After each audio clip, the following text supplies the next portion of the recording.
Bonjour, petit shoot de design. Nous avons décidé de vous proposer un expert dans un métier d'artiste, de goût, de musique, de son, etc. L'idée, c'est de diversifier et surtout vous faire partager une expertise avec une personnalité. Aujourd'hui, nous avons choisi Alexis Munoz. Alexis, que je connais par ailleurs depuis longtemps.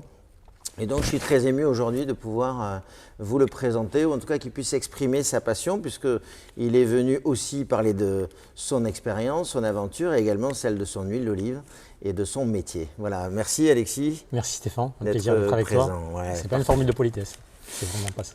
Merci. Donc aujourd'hui, tu représentes donc une marque, bien sûr, que tu es en train de créer petit à petit. Première question, comment on dit le métier que tu fais? Parce que tout à l'heure, j'ai trouvé que le mot nectarologue était joli, puisque je pense que c'est pas comme ça qu'on… C'est pas mal en tout cas. Ouais. C'est pas mal, nectarologue. Comment tu te présentes, toi? J'ai appris sur le tard, j'ai suivi des formations diverses et variées de dégustation sensorielle, comme un sommelier. Je suis élaïologue. L'élaïologue, c'est tel un œnologue, comme pourrait le faire Michel Rolland en vin. C'est d'être capable d'avoir une vision sur une terre et planter de l'olivier, des variétés adaptées à des terres, de faire venir de l'olivier, de pouvoir avoir cette expertise de récolte et d'adaptation à la production, c'est-à-dire fabriquer des huiles d'olive en fonction de telle ou telle variété, et de les déguster pour comprendre les attributs et les défauts. Donc c'est vraiment toute la partie verticale, l'intégration verticale du métier de l'oléiculture. On dit souvent oléiculteur, je fais aussi de la dégustation comme un sommelier. D'accord. Voilà. Donc toi, tu changes de métier comme ça. Qu'est-ce qui fait que tu fais le pas qu'est-ce qui te fait basculer en fait? J'imagine la passion, donc c'est du courage, c'est autre chose qui fait qu'on y va direct? La vie, c'est peut-être un peu cliché ce que je veux dire, mais la vie est une poésie.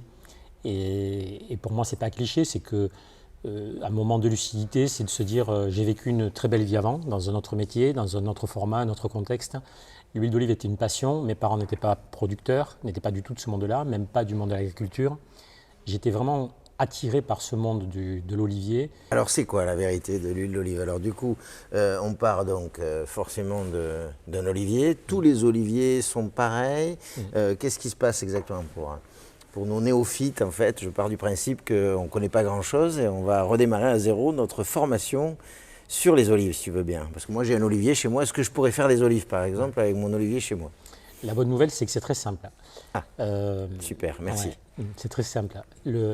On a voulu le complexifier. En tout cas, les entreprises, et les grandes et les petites, ont voulu attirer le regard sur un packaging, ont voulu arrêter un regard sur une région, sur un mythe, un rêve, la grand-mère Fernandel, pour ceux qui se rappellent à la télévision, et ainsi de suite.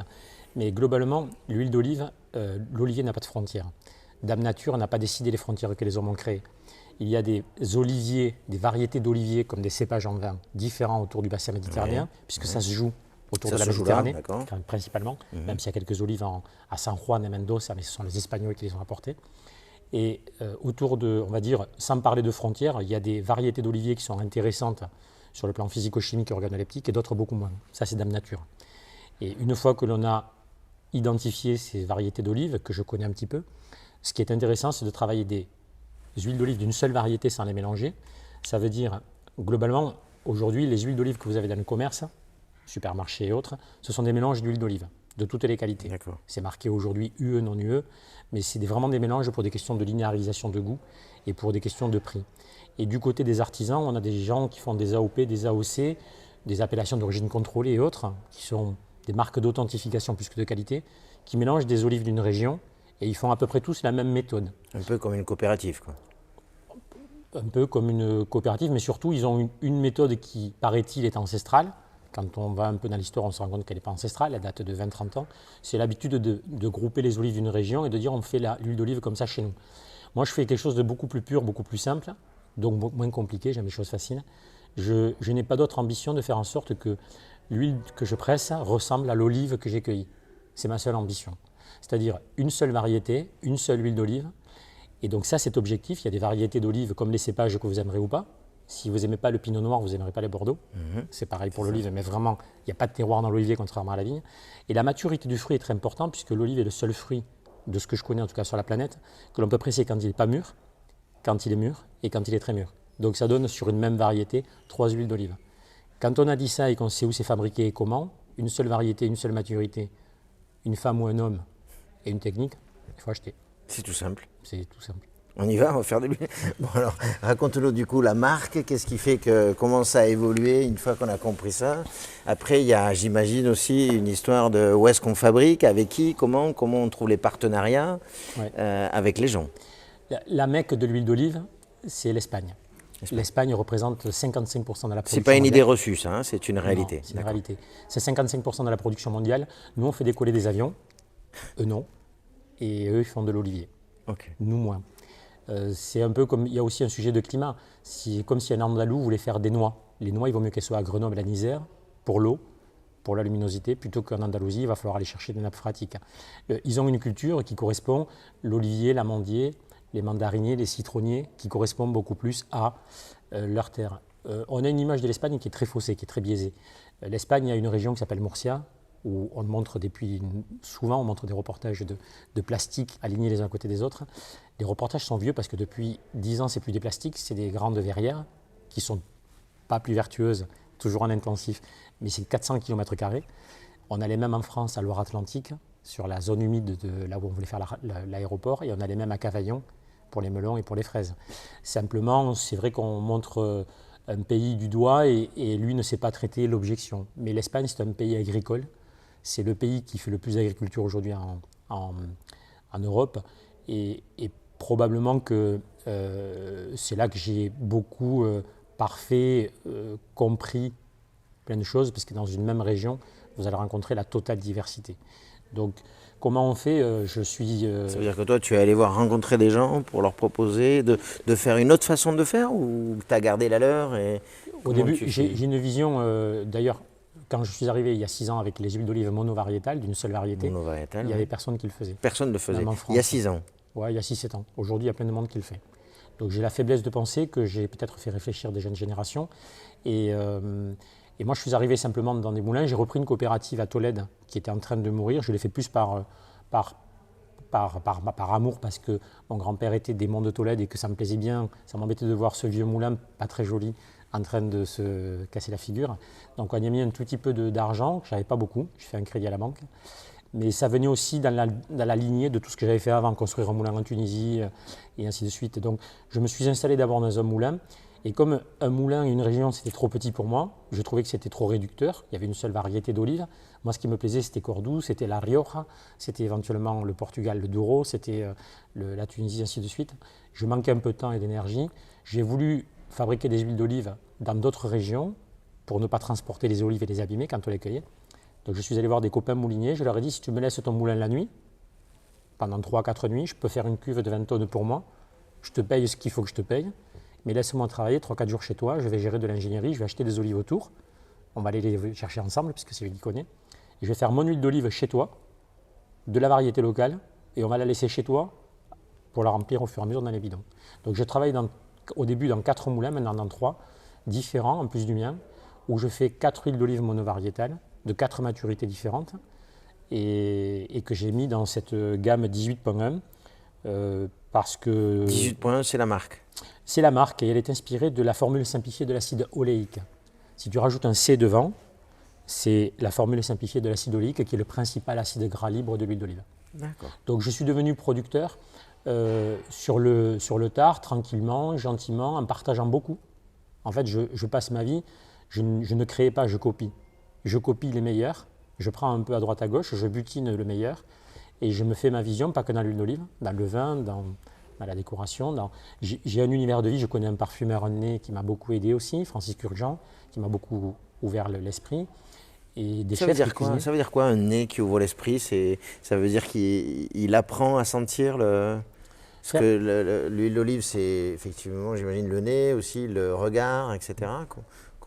Qu'est-ce que tu apprends d'un nez par rapport à ça? Alors, essentiellement. Un parfumeur comme Francis Kurkdjian ou un cuisinier comme par exemple Madame Pic ou d'autres, ou ici Franck Rénimel ou Stéphane Tournier, ce sont des gens qui ont une culture différente de la mienne, mais qui deviennent du coup très complémentaires dès lors qu'on discute d'huile d'olive, non pas comme moi je l'entends, mais comme l'huile d'olive peut devenir partagée, utile pour les autres.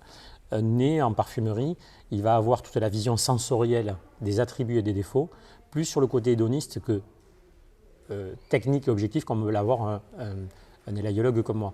Et c'est très intéressant de parler d'hédonisme, c'est-à-dire quand je te donne cette huile d'olive aux fruits verts de Picoil, je peux te donner une analyse sensorielle super technique, mais qui ne va pas nous intéresser beaucoup en fait.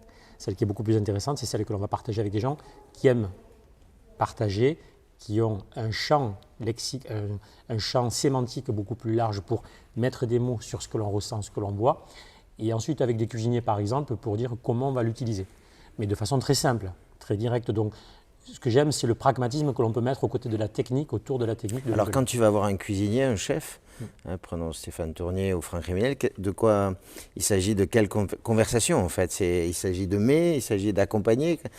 C'est quoi le sujet de conversation là? Dans les cuisiniers, comme dans la rue et comme dans tous les secteurs d'activité, il y a des cuisiniers qui ont... Je peux te couper, Alex? Oui. C'est bien ce qu'on vit. Merci, tu peux continuer. C'est génial, ça me fait plaisir. Ouais. Vas-y, continue. Les cuisiniers m'ont beaucoup apporté. Ils m'ont apporté plus que ce que je leur ai donné. Moi, je suis arrivé avec une huile d'olive et ma vision de l'huile d'olive, donc avec des huiles d'olive. Mais eux m'ont apporté une réflexion. Ils n'ont pas tous la même sensibilité, mais il y en a quelques-uns qui ont une ultra-sensibilité. Et ce sont ceux souvent avec qui je travaille et ceux qui me nourrissent, pas dans le passé, aujourd'hui. Quand je discute avec des cuisiniers, c'est des styles de cuisine, c'est des éducations différentes, selon si tu viens du Nord, du Gers, de l'Est, de ce que tu veux. J'ai des conversations avec Claire Hetzler, qui est une grande pâtissière d'Alsace et qui a fait le tour du monde pour M. Ducasse et d'autres. Ce qui m'intéresse, c'est plus de parler d'huile d'olive avec Claire Hetzler, pâtissière d'Alsace et femme, avec l'ultra-sensibilité qu'elle a, plutôt qu'avec quelqu'un du Sud qui consomme l'huile d'olive comme il consommerait un produit quotidien. Donc les chefs m'apportent déjà leur vision de la cuisine, et comme souvent ils sont très humbles, pour ceux en tout cas avec qui je travaille, c'est pas tous, mais en tout cas ceux avec qui je travaille, on apporte, j'ai des sessions de dégustation avec eux, on apporte l'huile d'olive non pas comme un condiment, mais comme un ingrédient. Comment l'huile d'olive, au-delà du plaisir, va leur apporter quelque chose d'intéressant dans les amers, dans les ardences, dans les équilibres, dans les rétro-olfactions. On va vraiment très loin parfois avec des dégustations. J'ai eu des dégustations avec Madame Pic, cuisinière, où parfois même je peux être largué parce qu'ils sont tellement pointus, tellement bons dans leur perception sensorielle qu'il faut suivre, il faut se remettre à la page régulièrement. Mais du coup, je suis une case parmi tant d'autres qu'ils utilisent, c'est pas péjoratif, et j'aime bien être cette case parce que c'est déjà beaucoup. Et du coup, quand on voit ce qu'ils arrivent à en faire à la fin de l'huile d'olive, même si toi et moi on prendra plus de plaisir peut-être à manger du pain, d'huile d'olive et un vin, et c'est surtout ça la vie, mais quand même ça nous permet de nous mettre dans l'inconfort permanent et eux me mettent dans l'inconfort permanent. Aujourd'hui, ton packaging, parce qu'on est aussi une émission de design, donc c'est choisi, j'ai compris, pour le nom. Hein, et maintenant, le packaging, tu l'abordes comment? Quelle est l'importance pour toi et quel est le sens de ce design-là? Le packaging, il a été d'abord réfléchi sur l'aspect pragmatique, plus que du design. Je me rappelle de certains endroits, je travaille dans quelques épiceries, et épiceries en tout cas, point de vente, mais je suis surtout avec les cuisiniers, et je me rappelle qu'au début, des gens m'ont dit « un bidon, ça ne se vendra jamais ». Et je suis passé à côté de ce que l'on me disait. Je l'ai fait d'abord pour l'aspect pragmatique, parce que l'huile d'olive est un produit ultra sensible. Donc quand je vois des bouteilles d'huile d'olive transparentes dans les magasins, oui, ça c'est une erreur. C'est une grosse erreur puisqu'elle est photosensible, elle s'oxyde à la lumière, à la chaleur et à l'air. Mais si tu la mets devant une lumière, elle s'oxyde à vitesse grand V, même si on aime voir le liquide, en 2 mois, 3 mois, 4 mois. D'ailleurs, tu vois souvent des huiles d'olive un peu jaunâtres dans des magasins, ça veut dire qu'elles sont déjà rances. Donc j'ai voulu la protéger, parce que quand on fait une huile d'olive dans une bouteille transparente, soit on n'aime pas l'huile d'olive, soit on n'aime pas le client. Si on aime l'huile d'olive et si on aime le client, on la protège. Donc ça, c'était déjà un facteur de protection. La deuxième chose, je suis plutôt sensible à l'écologie, mais pas parce que c'est à la mode, parce que c'est ma vie depuis tout le temps. Et je voulais avoir une empreinte carbone la plus légère possible. Un bidon, si tu prends ce bidon et cette bouteille, ils ont la même contenance. Cette bouteille, elle pèse 3 fois plus que ce bidon léger. Donc dans les transports, c'est forcément une empreinte carbone moindre. La troisième chose, c'est plus fin, ça peut se déformer mon bidon. Donc le défaut qu'il a, c'est que si tu appuies fort, tu vas le déformer, mais c'est de la dématérialisation. Mes bouchons, par exemple, si tu les forces avec la main, tu peux les déformer. Donc je veux chercher de la dématérialisation, de la protection de la lumière, et ensuite quand tu froisses ça comme une canette, ça tient moins de place dans ta poubelle. Et puis c'est recyclable 100%. Donc j'ai réfléchi d'abord à l'aspect pragmatique, avec une petite canalise qui n'est pas très jolie, mais qui permet de garder l'huile d'olive si elle coule mal. Tu ne l'as jamais sur le corps de la bouteille. Et après, on y a apporté ce facteur esthétique qui plaît ou ne plaît pas. C'est en tout cas ma vision de ce qu'il y a. Et surtout mon nom, non pas par narcissisme, mais pour garantir à quelqu'un l'impact du produit. La caution que je pouvais amener personnelle sur la qualité. Voilà. Alors tu nous as dit Dame Nature, j'ai aimé. Et moi je vais dire Homme Nature, que tu es. J'essaye de le rester. Ouais. Bravo. Merci, vive le design. Au plaisir. Merci Stéphane. Salut.